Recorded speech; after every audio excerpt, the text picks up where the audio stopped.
Ôtez pas tous, bien-aimés frères et sœurs. L'ambassadeur du Rwanda auprès de l'Union européenne a été convoqué il y a quelques jours, je crois, jeudi ou vendredi, pour donner des explications de l'attitude de son pays en RDC. C'est très rare que ce genre de choses arrive.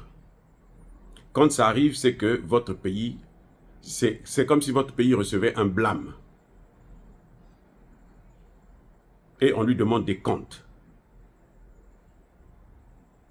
En principe, l'Union européenne veut suspendre les accords qu'ils ont signés tout récemment avec Paul Kagame concernant les matières premières de la RDC.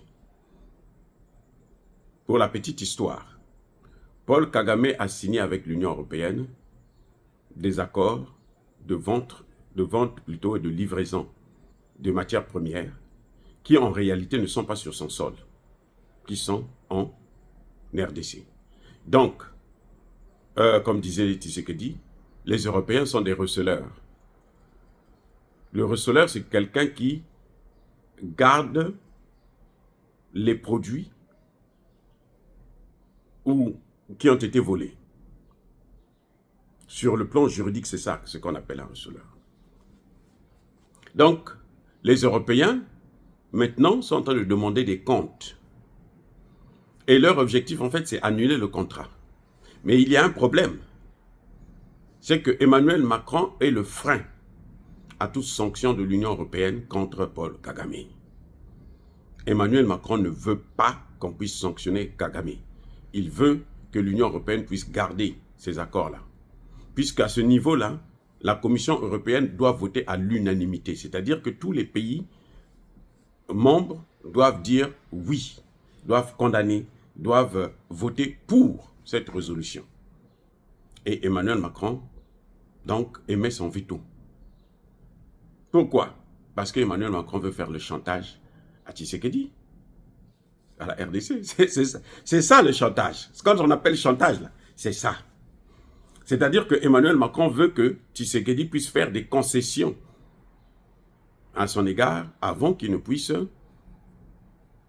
céder le morceau. Mais, ce que Emmanuel Macron oublie, c'est que la Grande-Bretagne a déjà suspendu l'aide au développement, l'Allemagne a déjà suspendu l'aide au développement, la Belgique a déjà suspendu l'aide au développement, en faveur du Rwanda, bien sûr.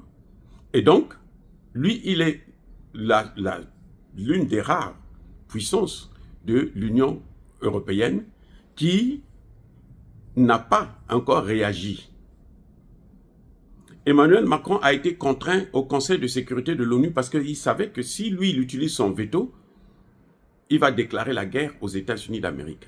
Et puis de toutes les façons, les États-Unis s'en fichent éperdument de la résolution de l'ONU puisqu'ils avaient déjà pris des sanctions contre un certain nombre de personnages. Et le lendemain matin, c'est Marco Rubio qui a appelé lui-même directement Kagame pour lui demander de retirer ses troupes.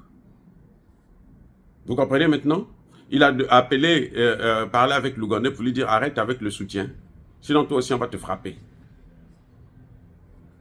Donc Emmanuel Macron se retrouve dans une position où il est seul contre tous. Et demain, c'est le même minable. C'est pour ça que je vous ai toujours dit que Macron est idiot.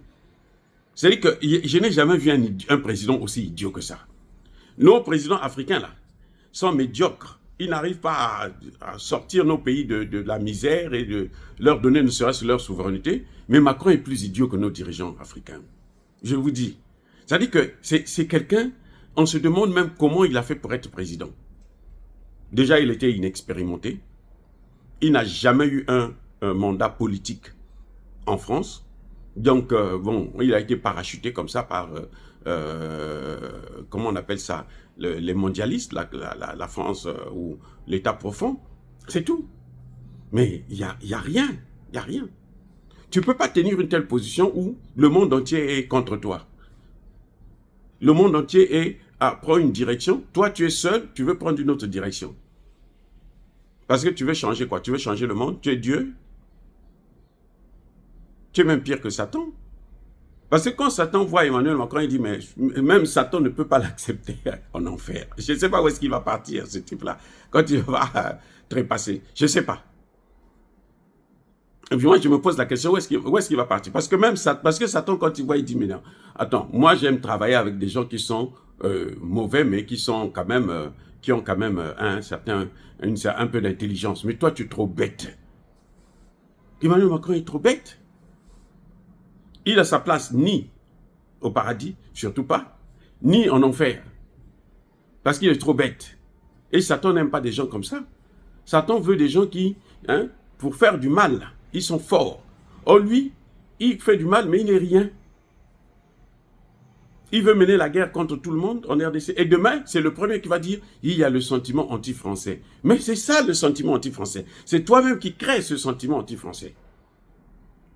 Au lieu de temporiser un peu, comment dirais-je, parce que ce sentiment-là, ça ne fait que grandir. Au lieu de ralentir l'avancée de ce sentiment anti-français, Emmanuel Macron est en train de l'accélérer avec ses points de vue saugrenus. Déjà, ils ont une classe politique qui... vous voyez la classe politique française, là? C'est très rare de voir un homme politique parler de la RDC. Quand il parle de la RDC, c'est parce qu'il veut s'attirer les foules, c'est tout. Vous avez déjà entendu Asselineau dire que non, mais le problème de la RDC, là, voici ce qui se passe et tout. Il fait une vidéo, mais alors bien constituée sur ça, non. Florent Philippot, ouais, non, jamais. Et demain, ce sont les mêmes qui vont se dire, oh, le sentiment anti-français. Non, les Français, nous, donnez-nous des accords, donnez-nous des contrats et tout. Comment ça? C'est quoi? Ils ne valent rien. Les amis, soyez abondamment bénis par le Dieu des Kémites et par nos ancêtres évangélisés. Mais que tous ceux qui persécutent le continent africain, le pillent et le déstabilisent, qu'ils soient noirs, blancs, chinois, arabes, juifs, indiens ou qui qu'ils soient punis, maudits, foudroyés, neutralisés, écrasés, effacés par le Dieu des Kémites et par nos ancêtres évangélisés. Vive l'Afrique éternelle, j'ai dit et j'assume.